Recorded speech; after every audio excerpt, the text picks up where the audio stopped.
Afin de compléter votre document Excel 2010, vous allez devoir y saisir différentes données. C'est ce que nous allons découvrir dans cette vidéo formation.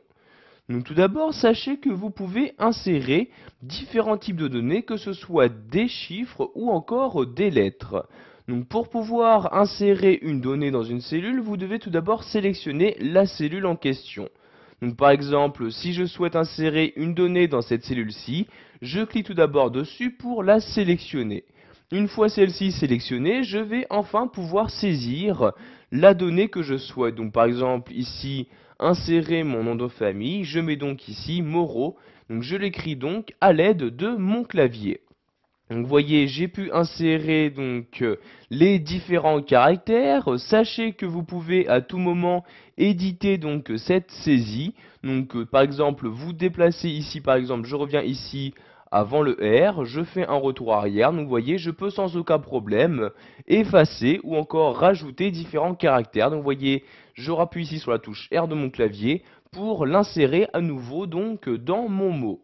Donc ici, si j'appuie sur la touche Entrée, vous pouvez voir que maintenant il s'agit de la cellule en dessous qui a été sélectionnée. Et vous pouvez donc voir que dans la cellule ici, donc juste au-dessus, il y a bien donc mon nom de famille qui a été inséré.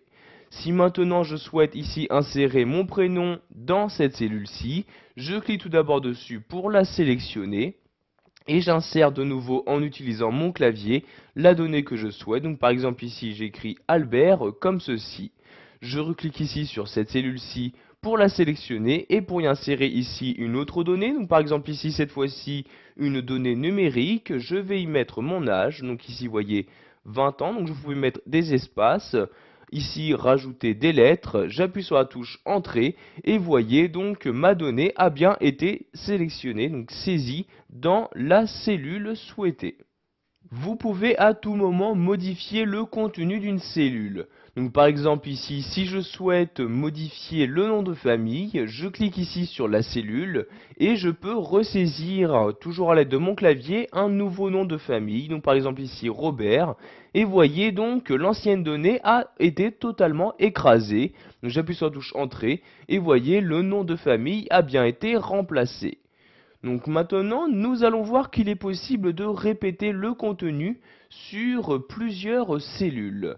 Donc par exemple ici, si je souhaite répéter ce contenu sur les différentes cellules se trouvant en dessous, donc je fais tout d'abord un clic sur la cellule en question.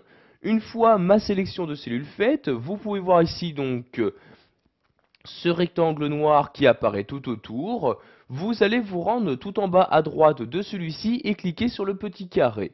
Vous avez donc maintenant votre curseur qui ressemble à celui-ci. Une fois que c'est le cas, vous pouvez cliquer donc avec votre souris et tout en maintenant le clic, vous pouvez par exemple ici descendre et vous avez donc ici donc automatiquement la répétition du contenu qui s'effectue. Donc vous voyez ici, il s'agit de données numériques, pardon.